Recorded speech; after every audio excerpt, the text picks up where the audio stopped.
Keadilan sosial bermaksud setiap individu mempunyai hak dan peluang yang sama, manakala kekayaan dan sumber negara diagihkan secara adil untuk manfaat semua.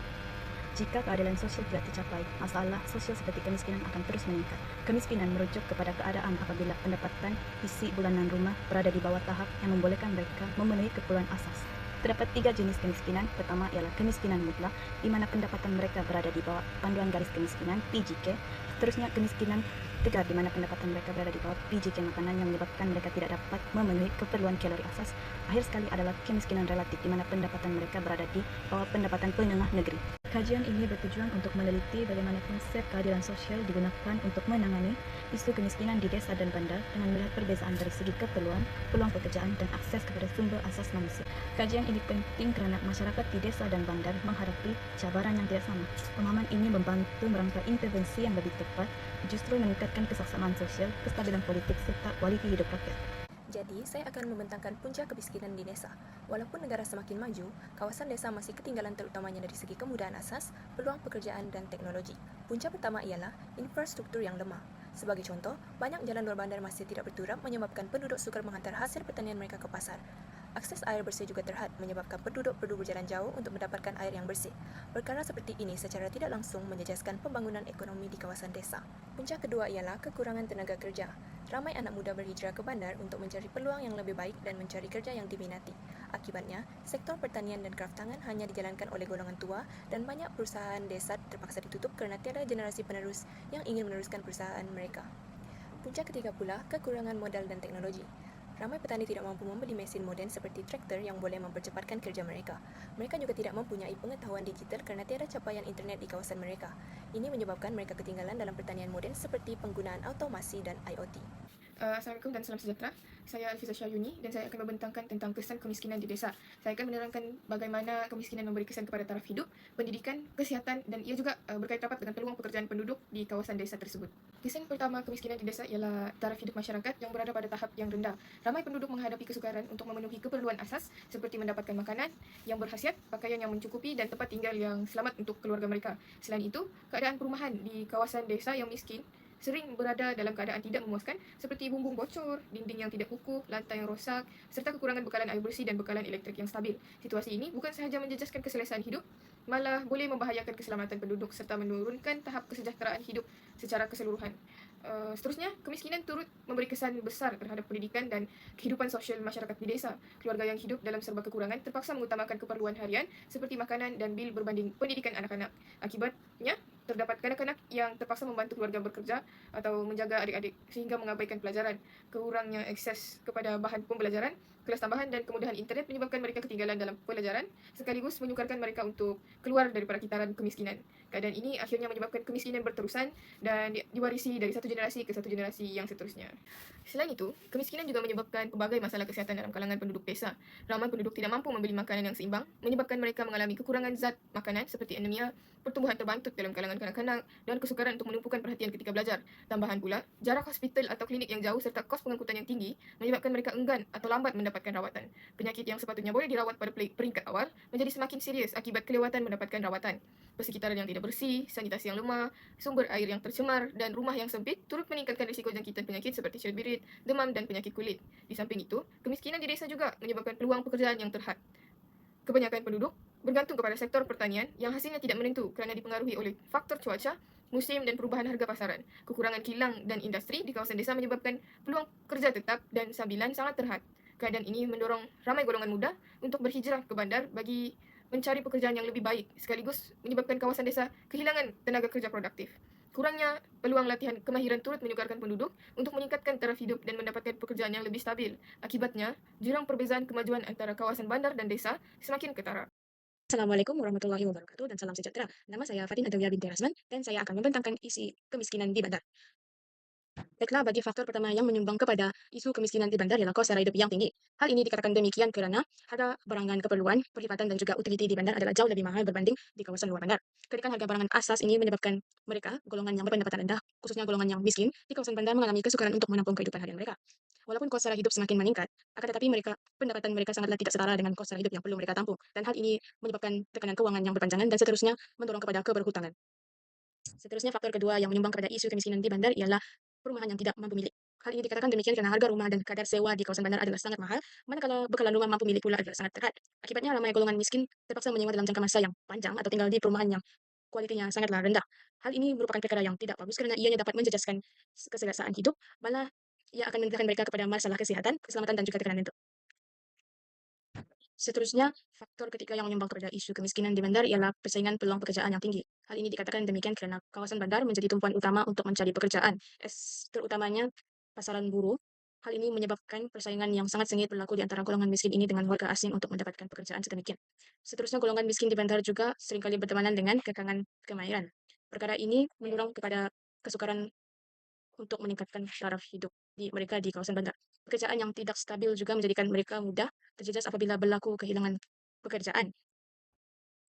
Akhir sekali, kekurangan bantuan sosial yang bersasar khusus untuk bandar juga menyumbang kepada kemiskinan di bandar. Hal ini dikatakan demikian karena walaupun bantuan kerajaan seperti bantuan tunai disediakan, nilainya seringkali terhakis akibat inflasi dan juga tidak mengambil kira perbezaan kos di bandar dan juga di luar bandar. Perkara ini juga menjadi isu apabila bantuan yang diberikan adalah terhad serta syarat kelayakan yang sangatlah ketat juga menyebabkan ramai golongan miskin yang tercicir daripada menerima bantuan ini dan seterusnya membuatkan mereka lebih sukar untuk meneruskan hidup di kawasan bandar akibat kekurangan bantuan sahaja.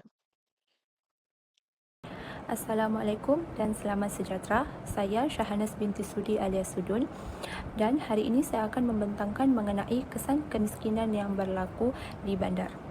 Saya akan membentangkan mengenai kesan kemiskinan yang berlaku di bandar yang akan memberikan impak kepada yang pertama masalah peningkatan gelandangan, yang kedua tekanan ekonomi, yang ketiga peningkatan masalah sosial, dan akhir sekali adalah gangguan pendidikan terhadap kanak-kanak.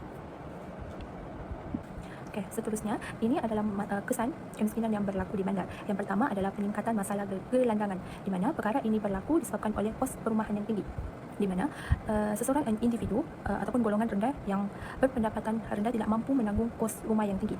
Ini akan menyebabkan ramai individu akan kehilangan tempat tinggal di mana mereka tidak mampu membayar rumah ataupun sewa rumah tersebut. Di dalam keadaan seperti ini, mereka tidak ada pilihan lain selain daripada tinggal di kawasan di merata-merata tempat seperti di bawah jambatan. Ini justru ini akan menyebabkan maruah diri mereka akan terjejas serta mereka lebih terdedah kepada risiko keselamatan dan kesihatan. Seterusnya, kemiskinan yang berlaku di bandar juga akan mengakibatkan tekanan ekonomi bagi keluarga yang hidup dalam pendapatan yang rendah. Hal ini disebabkan oleh kos kehidupan di bandar yang memerlukan perbelanjaan makanan, pengangkutan serta pendidikan yang semakin hari semakin meningkat terutamanya di kawasan bandar. Hal ini akan memberikan tekanan terhadap ibu bapa di mana mereka terpaksa bekerja lebih masa serta mengambil banyak kerja dalam sehari. Keadaan ini juga akan menyebabkan ibu bapa mengalami keletihan fizikal serta tekanan mental yang boleh membawa kepada kemurungan serta konflik dalam keluarga. Seterusnya, kesan kemiskinan yang berlaku di bandar juga dapat memberikan kesan langsung terhadap peningkatan masalah sosial seperti jenayah yang berleluasa. Perkara ini berlaku apabila kehidupan ataupun keperluan hidup tersebut tidak dapat lagi dipenuhi. Segelintir individu akan mencari jalan pintas ataupun jalan mudah dengan melakukan jenayah kecil seperti meragut, mencuri atau menipu untuk meneruskan kelangsungan hidup mereka. Selain itu juga disebabkan oleh kemiskinan ini, ia juga boleh mencetuskan keganasan di dalam rumah tangga, di mana seperti pergaduhan ataupun penyalahgunaan alkohol. Jika seseorang itu telah terbawa dalam penyalahgunaan alkohol, mereka tidak dapat berfikir secara waras dan banyak perkara yang buruk akan berlaku kepada masyarakat lain. Di sini, keadaan ini menunjukkan bahawa kemiskinan ini bukan sahaja menjejaskan seseorang individu, tetapi ia juga akan turut memberikan kesan yang negatif ataupun impak yang negatif kepada masyarakat secara keseluruhannya.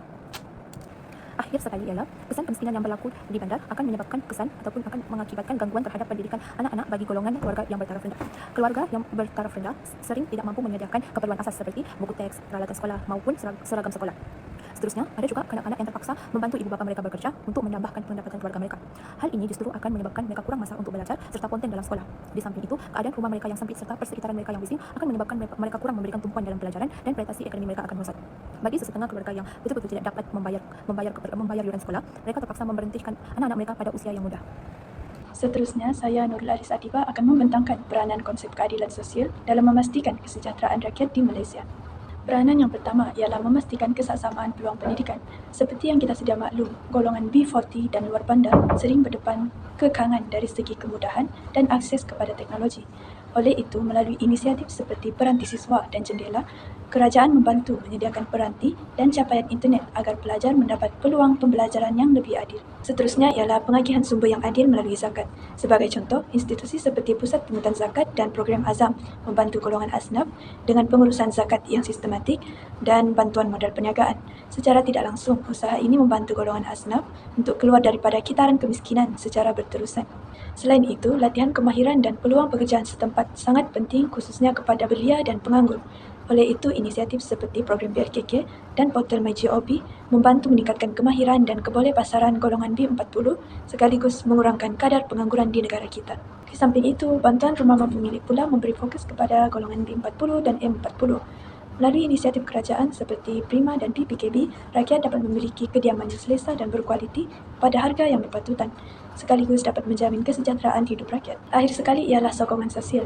Bantuan seperti SARA dan STR membantu meringankan beban kos sara hidup melalui pemberian tunai bagi menampung keperluan asas harian. Kesimpulannya, konsep keadilan sosial memainkan peranan penting dalam memastikan semua rakyat dapat menikmati peluang dan kesejahteraan yang saksama.